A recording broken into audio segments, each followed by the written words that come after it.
Hi guys! For this video, magluto tayo ng ginisang munggo. Ayan, ipapakita ko sa inyo kung paano ako magluto. First, nag-boil muna ako ng green bean or munggo. Ayan, lutuin muna natin dito.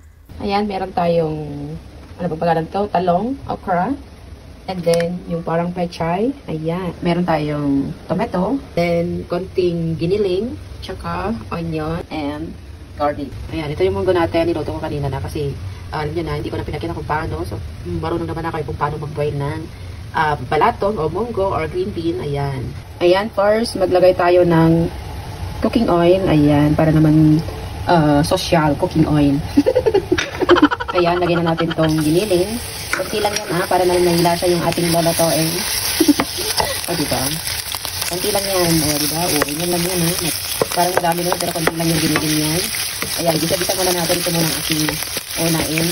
Ayan. Ayan guys, luto na. Ayan, bisa muna natin. Ayan, dahil ayaw kong mag-voice record. So, magsalita na lang ako pag nagluluto ako kasi alam niyo naman. Ayan.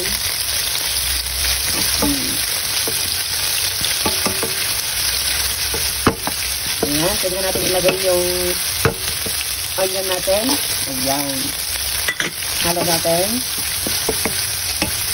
Ayan, para naman masarap, maraming onion, garlic, gano'n.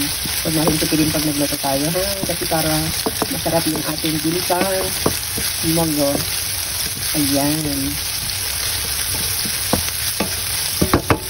Ayan, lagyan na natin yung garlic. Ayan, di ba? Hindi lang magluto, mitas-mitas natin.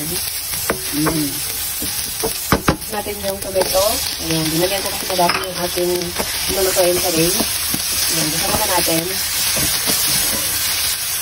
Ayan, haluin lang natin yung medyo maano yung tomato. Ito kasi lutong-lutong yung tomato. Ayan. Pakita muna natin para maluto siya. Ayan, sikit na natin. Ayun. Para natin yung gusto natin natin sa tomato. Ayan. Masarap. Yan lang na kayo masarap na. Kasi meron masarap na lang. Ayan, lagyan na natin yung munggo. Dami yan kasi ibigyan ko pa yung mga kaibigan ito. Para madami ako ng munggo. Ayan, lagyan natin ng water. Ayan, maglagay tayo ng water para dumami. Damihan na lang natin ng water kasi madami yung munggo. So, tansyahin kung gaano karami namin yung water. Ayan, lagyan ako ng mainit na water para mabilis kasi gutom na talaga ako. Ayan na magluto ng munggo. Ayan. Lagyan na tayo ng pampalasa. Lagyan natin ng patis. Ayan, makarang color ng patis ko. O, diba? Ayan, try ko ang tikma kung masarap na. Ayan, lagyan na natin itong talong para isahan ng maluto. Ayan, hiwa ko na lang ng ganyan. Slice ko siya ng maliliit lang. Para, lagyan na. Sama ko na rin yung okra. Ayan, para masarap. Ayan. Wow, antayin natin yung maluto. Maglagay pa tayo ng magic sarap or all-in-one seasoning para masarap. Ayan. Ayan, maglagay na tayo ng all-in-one seasoning. Ayan, kung wala kayo magic sarap or nor cubes na pork. Ayan. Haluin lang natin.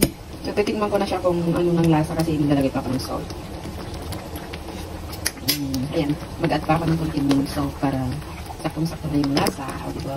Nakakatakam, gutom na talaga ako. Ayan, maglagay tayo ng salt. Ayan, iba yung color ng salt dito. Ayan, try ko maglagay ng black pepper. So, wala akong CD. Ayan, para mapuno. Ayan, meron pa akong kulang na nilagay. Walaan kung ano yun. So, kung madaming gulay. Lagyan na natin itong parang pechay. Ayan, parang madaming vegetable kasi mas healthy. Ano lang natin, kasi minuto lang yan. Maluluto na yun, pero ipag-aanong luto yung ating talong. Ito naman natin. Ayan. Sayang, i-ano ko na lang yung talong para mabilis siyang maluto. So, antayin pa natin. So, wala akong pagtakip, so ganyan na muna. Ayan, sinong gusto ng munggo? Ayan, dinami ako kasi magbibigay pa ako sa mga kaibigan ko. Ang daming gulay. Gulay. Ayan, mas healthy kasi siya kung marami siyang wala tayong malunggay at saka ang palaya. So, ito ang aking hinalo. Ayan, luto na guys. Pwede na tayong kumain. Ayan, ihanda na yung madaming kanin. So, ayan guys. Thank you for watching. See you next video. Bye-bye.